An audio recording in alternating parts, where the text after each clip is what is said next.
We're going to talk about occupancy and what type of properties you can purchase with a VA loan. Common misconception. Maybe it's not even a misconception, it's just confusion.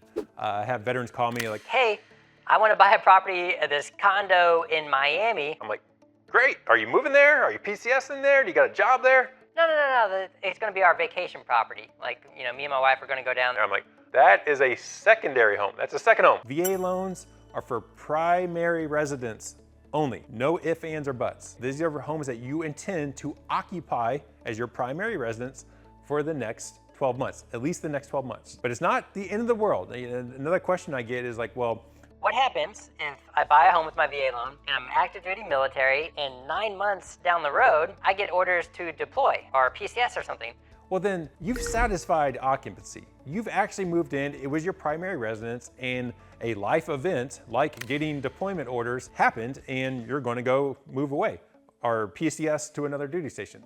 That's okay. You don't have to refinance out of that VA loan into another mortgage type. You can't control that. But what I'm talking about is like if you buy it as your primary home and either you never move in or you move in for a couple of weeks, maybe a month, and then you decide, oh, I'm gonna go move somewhere and like we're gonna turn this into a rental property. Like, no, you knew all along that you were gonna do that. That is mortgage fraud and occupancy fraud, which is the largest and biggest type of mortgage fraud, or the most reoccurring, I should say, is occupancy fraud.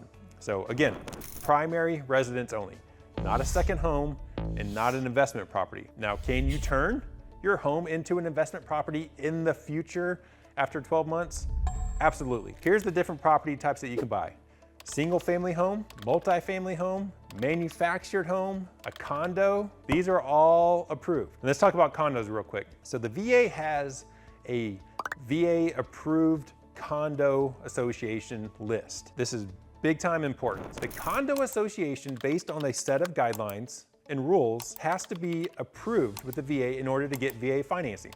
So the number of primary occupancies matters, the number of investment properties matter, of like investors who own the condos. If it's new construction, how much of it is actually finished? There's all these things that go into it. If you're looking at a condo, your lender like myself and your realtor, they need to do the homework up front to see if that condo association is already approved, because it's not an overnight process. There's a process that we have to go through when we're submitting the documentation to the VA. I will say this though, if it comes back, if you submit it to the VA and a week later they get back to you and say, hey, this association is denied, that does not mean your purchase stops right there. That does not mean the purchase is dead in the water.